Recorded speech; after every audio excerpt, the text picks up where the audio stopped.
America is based and built on the idea that freedom includes the opportunity for prosperity. It's called the American Dream. In 1931, James Truslow Adams defined the American dream when he said, and I quote, "Life should be better and richer and fuller for everyone, with opportunity for each according to the ability of achievement, regardless of social class or circumstances of both." To say the same thing another way, millions of people have come to this country and discovered that if you work hard, you will get ahead. You'll have a house, a car, and at least a little money in the bank. It's called the American Dream. What I'd like to talk to you about today is the American nightmare, which comes after the American dream. The American dream is going from rags to riches. The American nightmare is going from riches to rags. What happens when you lose your money? Perhaps the car and the house. What happens then? That's a reality. All of that in total may not have happened to you. Perhaps some of that has happened to you.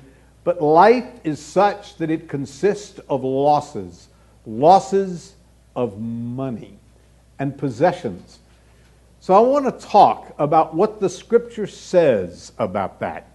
We've been going through the book of Ecclesiastes, and we've come to chapter 5. So may I invite your attention again to Ecclesiastes chapter 5.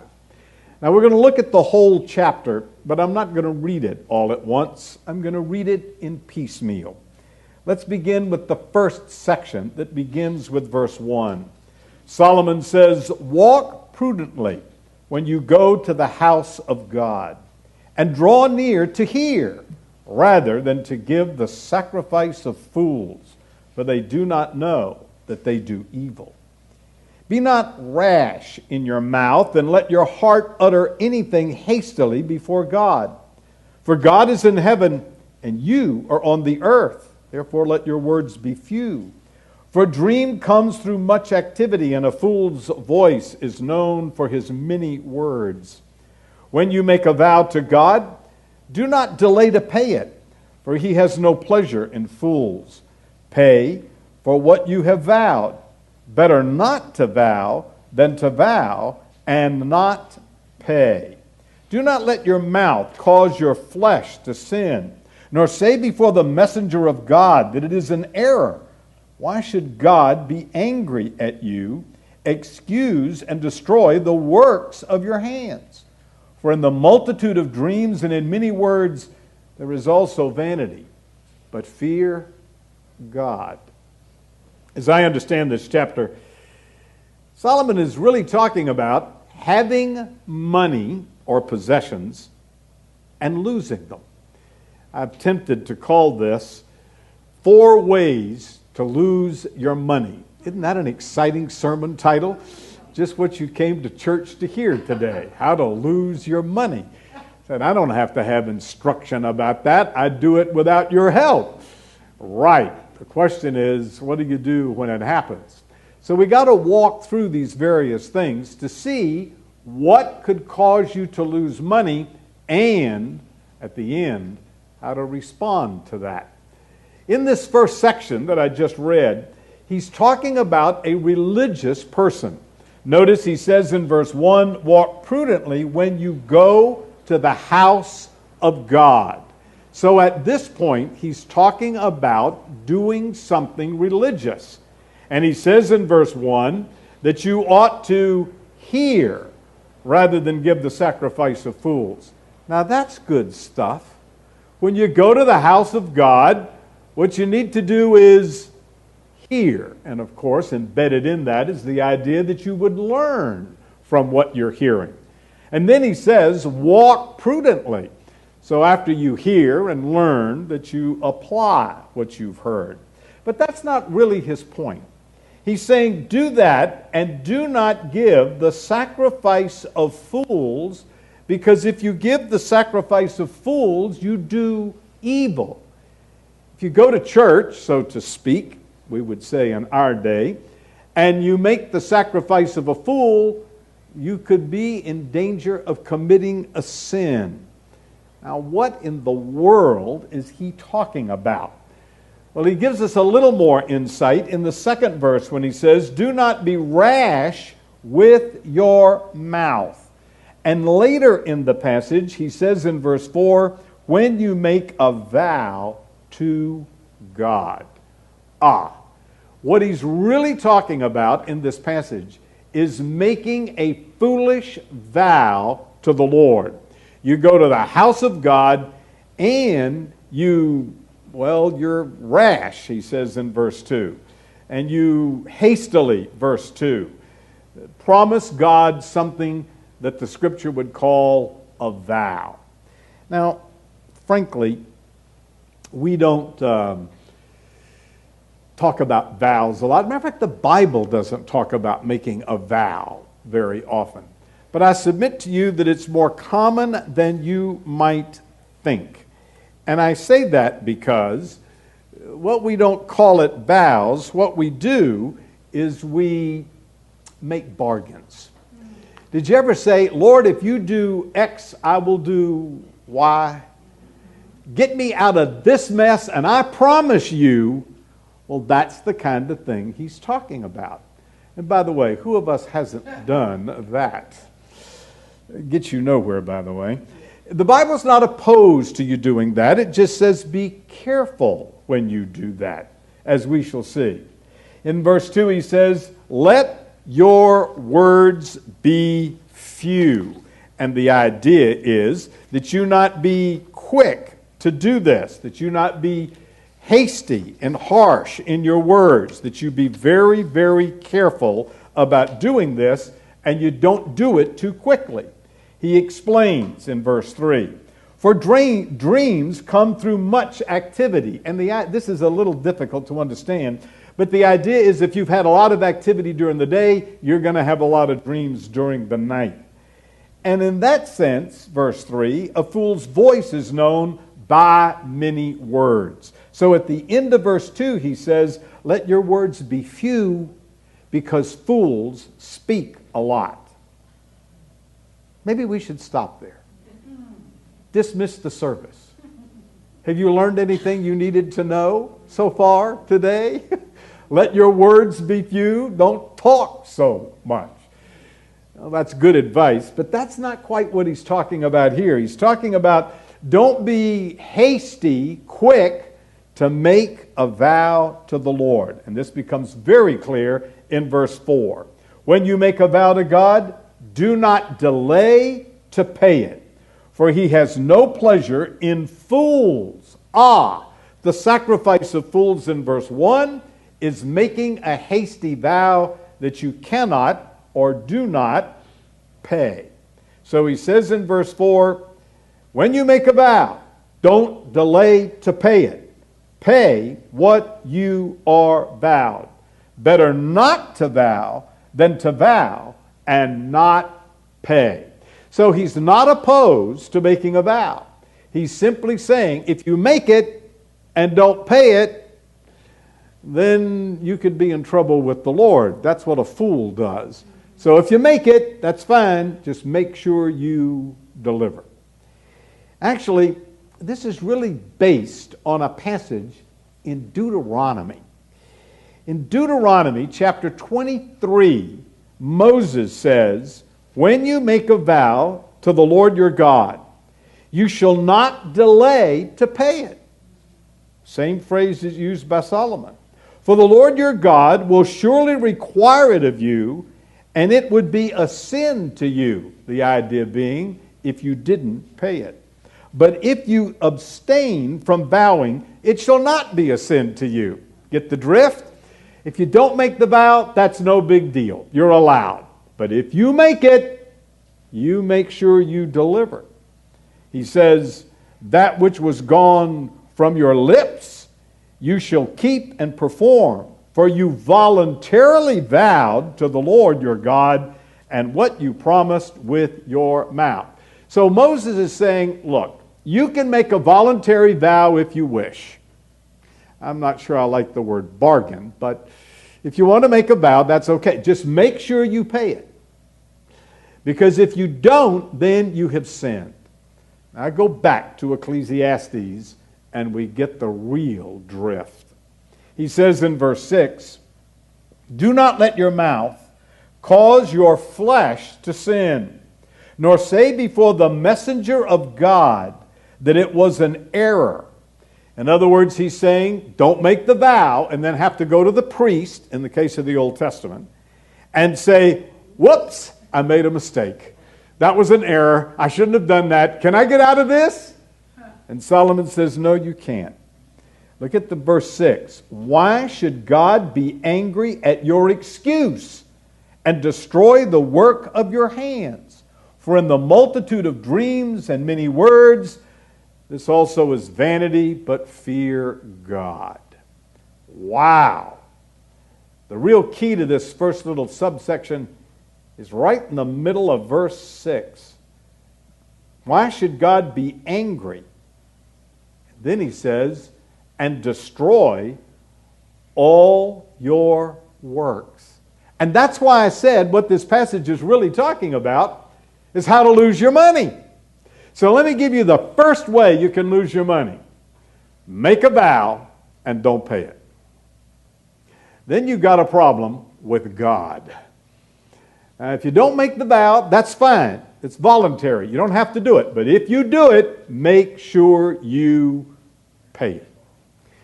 I said it a moment ago, I'm not sure that the Bible talks about vows very much. I am sure about that. I'm not sure we talk a lot about it. But there are vows. Lots of bargains. I get skittish about that.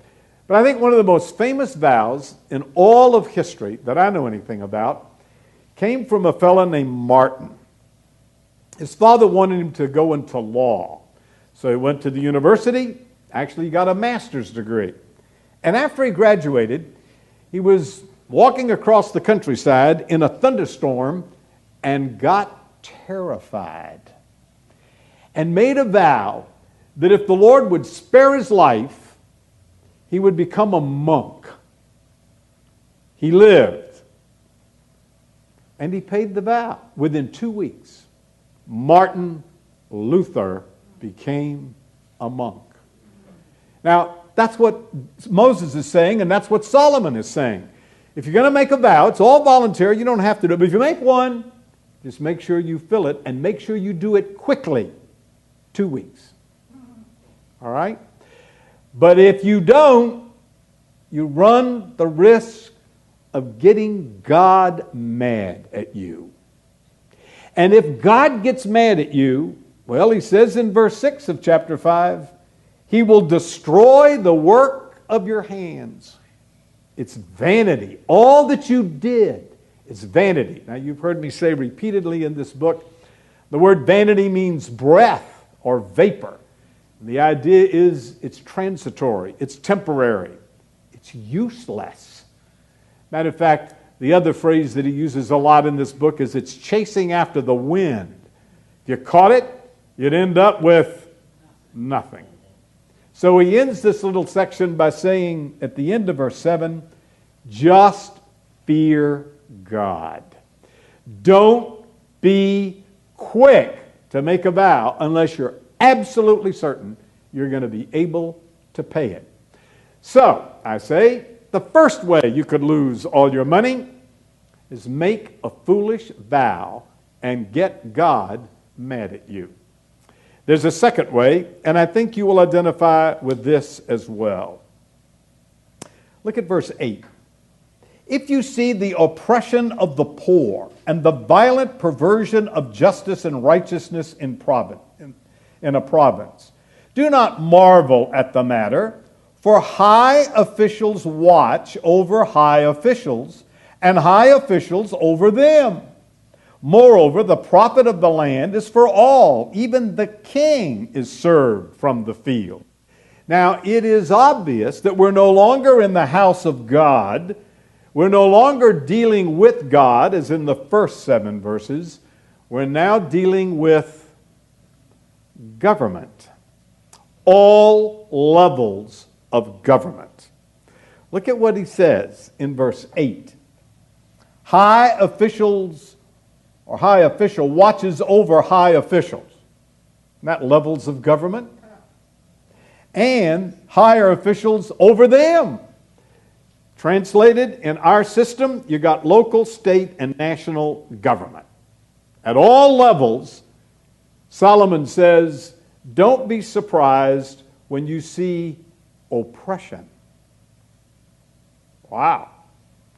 Oppression of the poor and violent perversion of justice and righteousness. The government? The government? That's right. And I think he's piggybacking off of verse 6. The government could destroy the works of your hands. As a biblical illustration of this, in the Old Testament, Israel demanded a king. God said, this is against my better judgment, but I'm going to give it to you. Now, the first king was a pretty sad case of being a king. That was Saul. David had his problems, but he was the great king. Then we had Solomon, and Solomon died. You know what happened after Solomon died? We got Rehoboam. You know what Rehoboam did? He taxed them to death.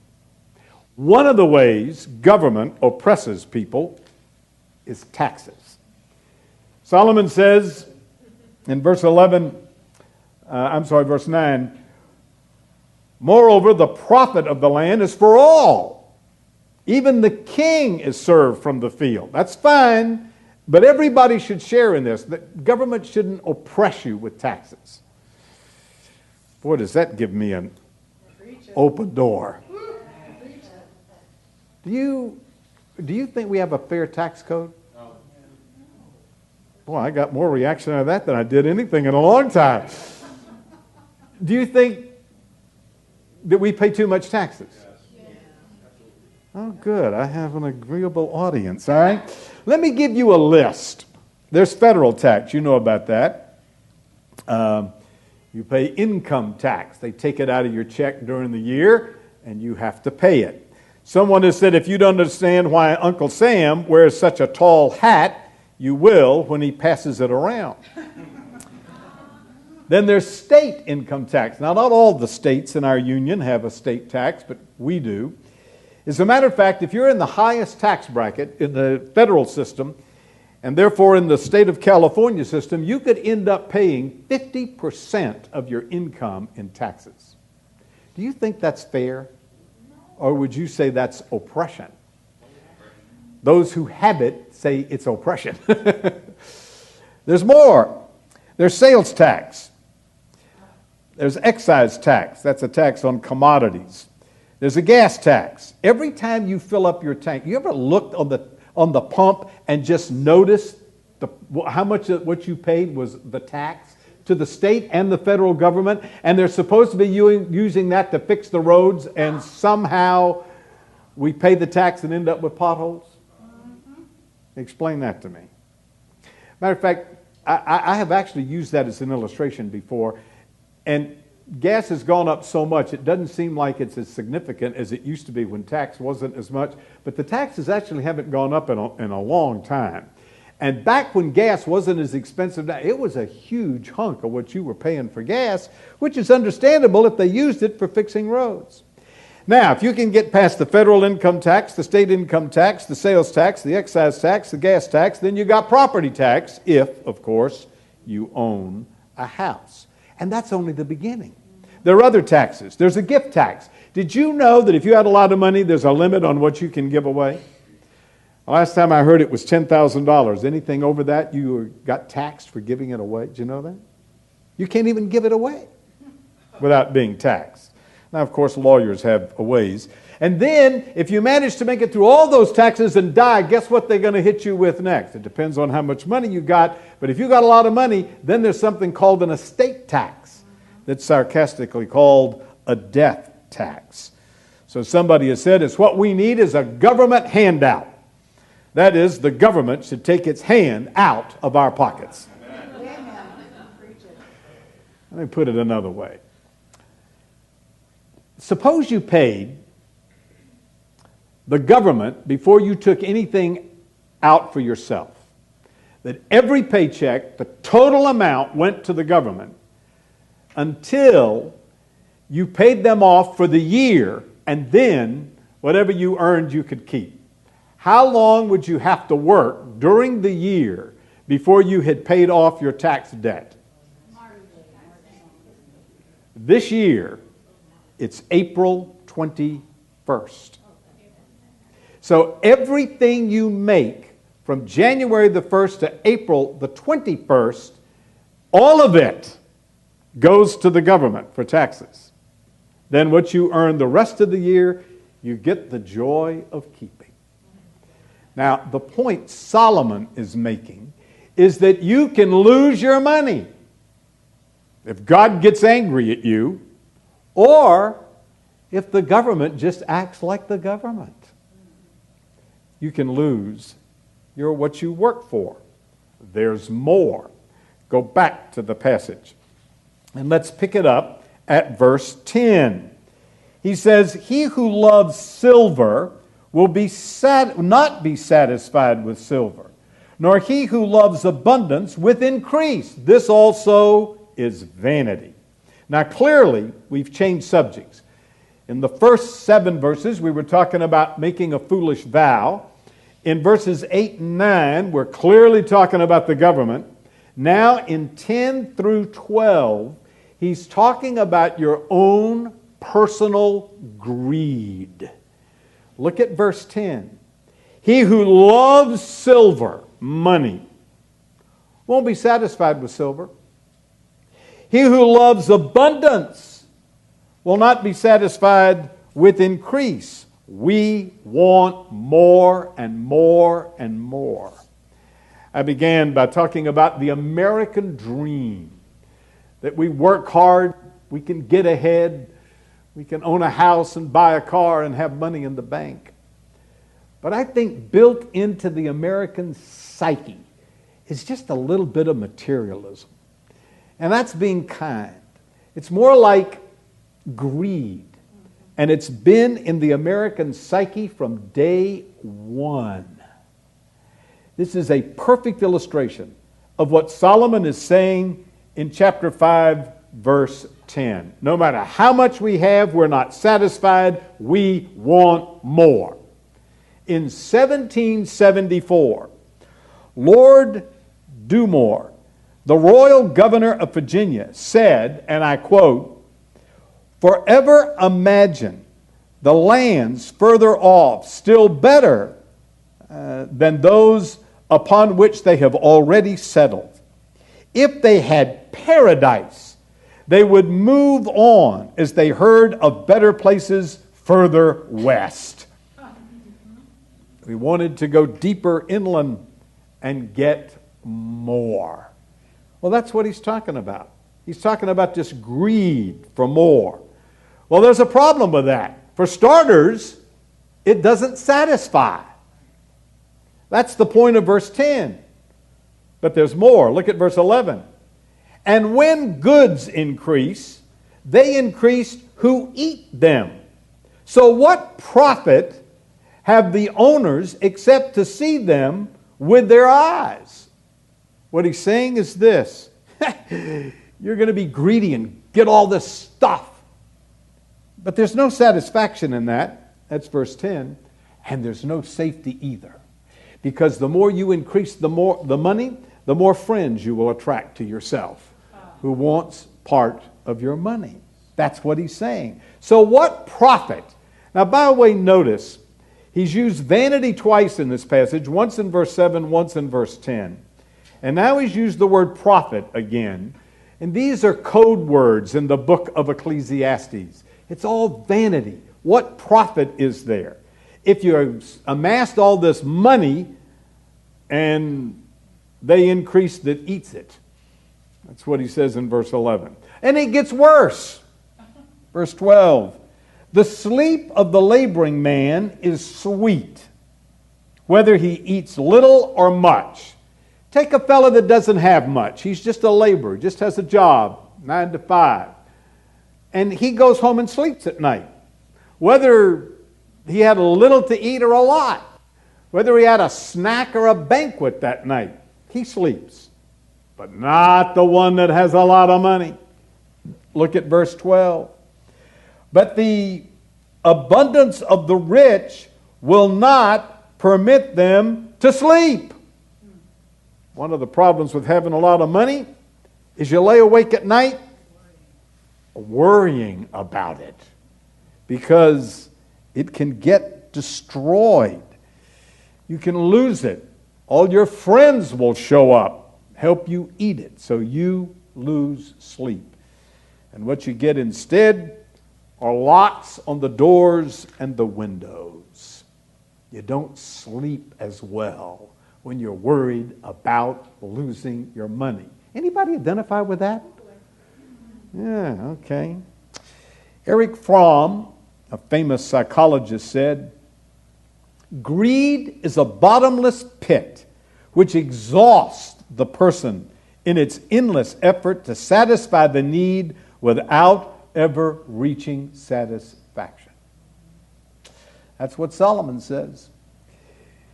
Your own greed will destroy your wealth, your money. It won't satisfy. It's not safe. And all you're going to do is worry about where it goes. So, he is saying in this passage, it's another thing that could cause you to lose all of your money.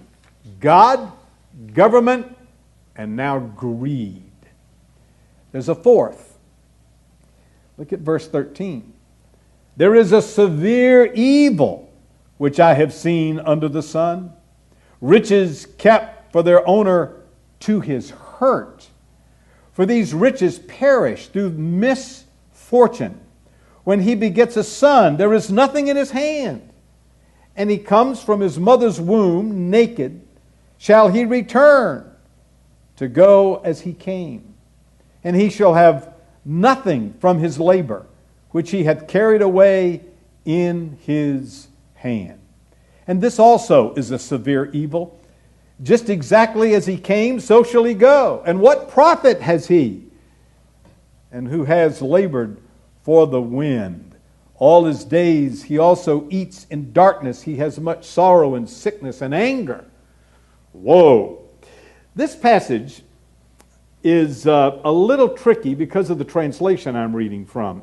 Go back to verse 13. There is a severe evil. The word severe means grievous. And the word evil means misfortune. As a matter of fact, it's translated misfortune in verse 14. And why the translators translated it evil in verse 13 and misfortune in verse 14, I don't know. But what he's talking about in this section is a grievous disaster. That, he says, can rob you of your wealth. He says, there is a grievous misfortune I have seen in life. Riches kept for their owner to his hurt. But those riches perish through misfortune. And that's his point. One of the things that will rob you of your wealth is some unforeseen disaster. So there are things like a failing stock market, a fire, a flood, and there it goes. Everything you worked for is all of a sudden gone. So he says, verse 14, when he begets a son, there is nothing left in his hand. Meaning, if it all gets destroyed with disaster, you leave it, you don't have anything to leave to your son.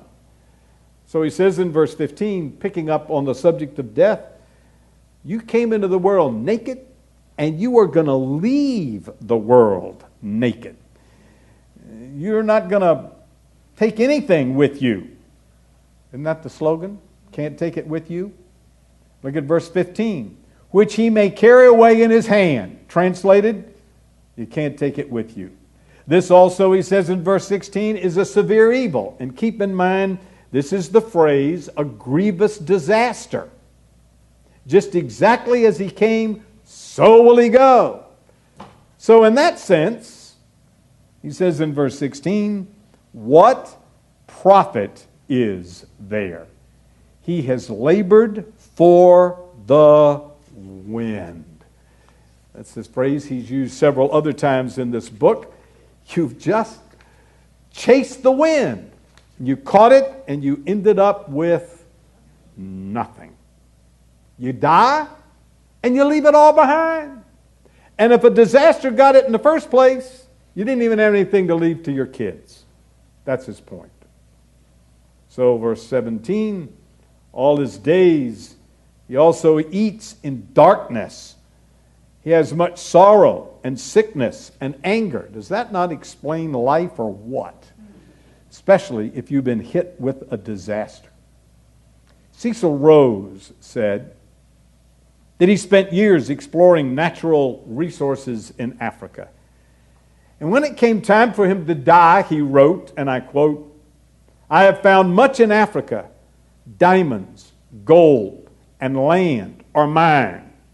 And now I must leave them all behind. Not a thing I've gained can be taken with me. I have not sought eternal treasure. Therefore, I actually have nothing at all." And that's the story of money. One enterprising pastor said concerning money, the more we have, the more we want. The more we have, the more we spend. The more we have, the more we worry. The more we have, the more we lose. The more we have, the more we leave behind.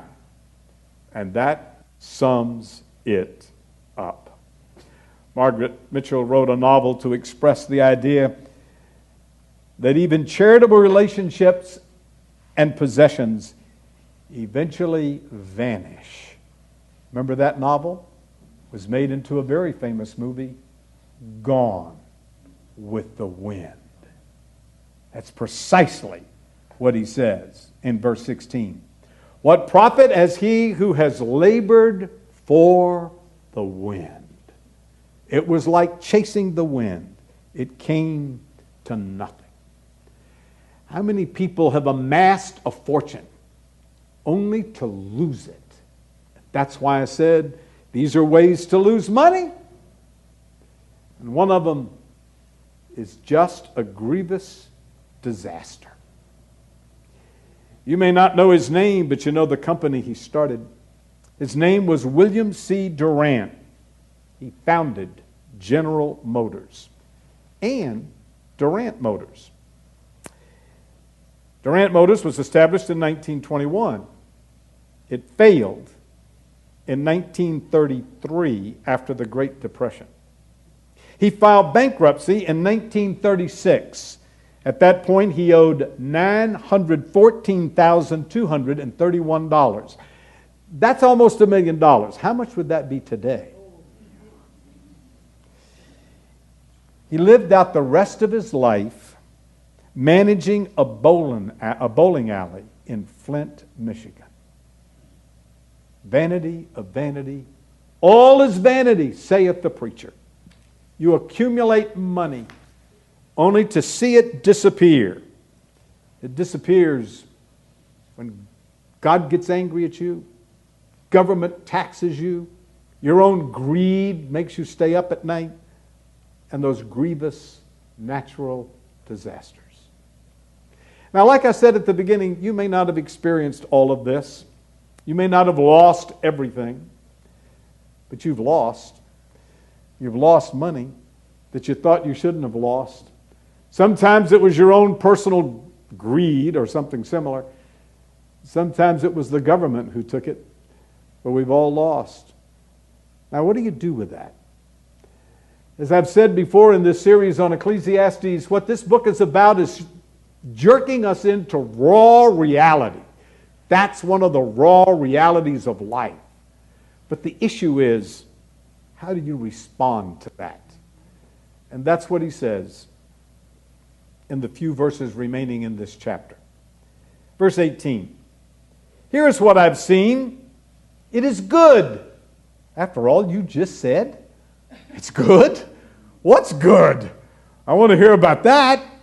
It is good and fitting for one to eat and drink and enjoy the good of all of his labor in which he has toiled under the sun, all the days of his life which God hath given him, for it is his heritage, meaning his lot in life. For as every man to whom God has given riches and wealth has given him power to eat of it, to receive his heritage and enjoy rejoice in his labor. This is the gift of God. For he will not dwell unduly on the days of his life, because God kept him busy with the joy of his heart. Hear me. I beg you, please hear me. What I'm about to say is very, very, very important for your personal happiness. Look at verse 20. He will not dwell unduly on the days of his life. Stop. Part of the solution, when you have suffered tremendous losses, is don't dwell on it. Don't dwell on it. Because if you focus on that and dwell on that, it's going to make the loss worse. But that's what people do, isn't it? Well, what should you do? Well, just look at the passage. Here's the good and fitting thing, verse 18. Eat and drink and enjoy the good of all your labor, which you have under the sun, all the days of your life. Notice which God gives him, which God gives him, which God gives him. Here's the option. You can look at all the disaster in your life. Or you can say, you know, God's given me a gift. He's given me the gift of life. That's verse 18. He's given me the ability to work in this life. Work, the ability to work is a gift of God. So you can look at all the doom and gloom, or you can look at the good gift coming from the hand of God. And if that's not enough, he says in verse 19, now keep in mind he says eat and drink in verse 18. Verse 19, for every man to whom God has given riches and wealth and given him the power to eat of it. Let me tell you, I've mentioned this in this series before, it is a gift of God that you can eat and keep it down. That's what he says in that verse. To receive his heritage and rejoice in all of his labor. This is the gift of God. The gift of life, the gift of labor, the gift to be able to eat. The gift, I assume, he means of health. So don't focus on the bad stuff. Don't focus on the past and don't focus on the future. Enjoy today. Enjoy life. Enjoy it as a gift from God. Enjoy your work. Enjoy your food. And as he says elsewhere in the book, and enjoy your relationships. There was a psychologist who lived a number of years ago named William Moulton Marsden. He asked 3,000 individuals, what have you to live for? 94% were not living at all, according to him. They were doing the present, waiting for something in the future. They were waiting for something to happen, such as waiting for their children to grow up and leave home, waiting for the next year when things would be better, or at least different, waiting for a chance to take a trip, waiting for tomorrow. Now you need to make some plans for the future. That's perfectly appropriate. But what Solomon is saying is don't focus on the days of your life, past or future. Focus on today. This is the day the Lord hath made, and I will rejoice and be glad in it. I've got today. I don't know what I'm going to have tomorrow. I've got today. So I'm going to rejoice and be glad in it. I know I just lost. Whippy-doo. Now you don't have it to worry about. So rejoice. Now let me sum all this up and make a suggestion. I think what he's teaching in this passage is that even though there can be futility in having money, in that you lose it, people can enjoy the common activities of life because it is a gift from God. It's not money that makes you happy. You know that. One ancient author said, money has never made anyone rich.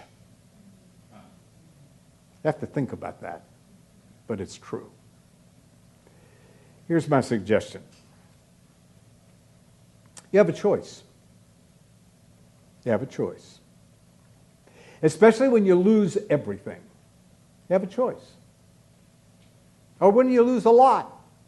Or when you lose a little. You have a choice. If this passage teaches anything, it teaches that. You get down to the end, and he says, don't dwell on the days of your life unduly. Don't do that. But that's what we do, aren't we? We look at all that we've lost, or the fact that we have no prospects for the future. And we get depressed. We complain. We gripe. We play victim. We focus on the futility of life and wallow in self-pity. One pastor said, and I'm going to quote him, "You and I constantly bump up against people submerged in self-pity. They are hopelessly lost in the swamp of life. And all they can tell you is how wrong this was, or how unfair she was, or how someone's promise was broken, or how the man walked away and left me and the kids. And this guy broke up a partnership and took me to the cleaners," and on and on and on. That's one option. You can play victim, and you can wallow in the swamp of self-pity. I love it. Or you have another option. You can rejoice. You can rejoice in the good gifts of God, which are right in front of your face. He's given you life. He's given you things to do. He's given you health. You can eat and enjoy food. And He's given you relationships. When I was in college, I had a professor named Mrs. Green. She's a small little thing, but that was a big package. She was a tough teacher, taught speech, but a very gracious Christian lady. And she made us recite over and over again a song. It's so embedded in my brain I can never forget it. "This is the day the Lord hath made. We will rejoice and be glad in it." Now those are your two options. You can have a pity party, or you can say, "This is the day the Lord hath made. I'm going to rejoice and be glad in it." That's it. Those are your options. A lady named Linda wrote, "Civilization is a stream with banks. The stream is sometimes filled with blood, killing, stealing, shooting, and doing things historians usually record, while on the banks, unnoticed, people build houses, make love, raise children, sing songs, write poetry, and even whittle statues. The story of civilization is the story of what happens on the banks. Historians and journalists are pessimists because they ignore the banks. The stream is filled with disaster. The banks are where ordinary life takes place. Now you can either float down the stream or camp on the bank. So what I'm after today is a little bit of an attitude adjustment. That when there's a loss, even a big loss, grieve, that's legit, but don't stay there. Don't unduly dwell there. At some point you have to decide, I'm going to rejoice. I am going to enjoy this day. I don't remember who. It's one of those few things I didn't write down. As you know, things happen and I write them down to use them as sermon illustrations. I didn't write this one down, as I recall. But I remember, I think it was in Tulsa, Oklahoma. I talked to a very wealthy man who had lost everything. He had to file for bankruptcy. I think he was a businessman of some kind. What I remember that made an impression on me was this. They had $100 left. So he took his wife and went out to dinner and bought a steak.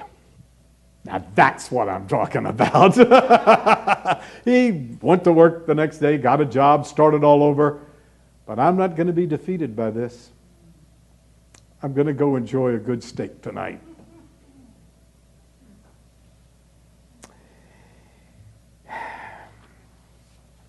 Some time ago, I read a story, and it just so puts this down where it needs to be put. What we need to do is adopt this kind of an attitude. Remember Candace Bergen? Remember her? What you might not know is she had a little daughter named Chloe. According to her, Chloe was a, quote, stellar human being. Candace said she tended to be pessimistic. Chloe had a positive attitude about everything. In order to illustrate that, Candace told this story, and I'm going to read it as she wrote it. She said that her mother lived in a spotless house with immaculate ivory carpet. Chloe, then 11, they went over to the mother's house for a visit, and Chloe, she was 11 years old at the time, came bounding into the living room clutching a huge glass of cranberry juice. Candace said, before we could suggest white grape juice as an alternative, she plopped on the sofa and accidentally spilled the full glass of red liquid onto the brand new peach silk upholstery. For a second, we froze. My mother had not yet come into the room, and although she loved Chloe, and her love was boundless, this might have pushed the envelope. Then as one, we sprang into action. Soda water, damp sponges, paper towels, frantic mopping, blotting, futile blowing, the sound of approaching footsteps. And Chloe flipped the large cushion over, sinking quickly into it, and announced, grinning, so that no one in particular was addressed the word, she said, "Life is good." My advice to you is, flip the cushion. Don't look on the spill, look on the side that isn't damaged yet. Let's pray.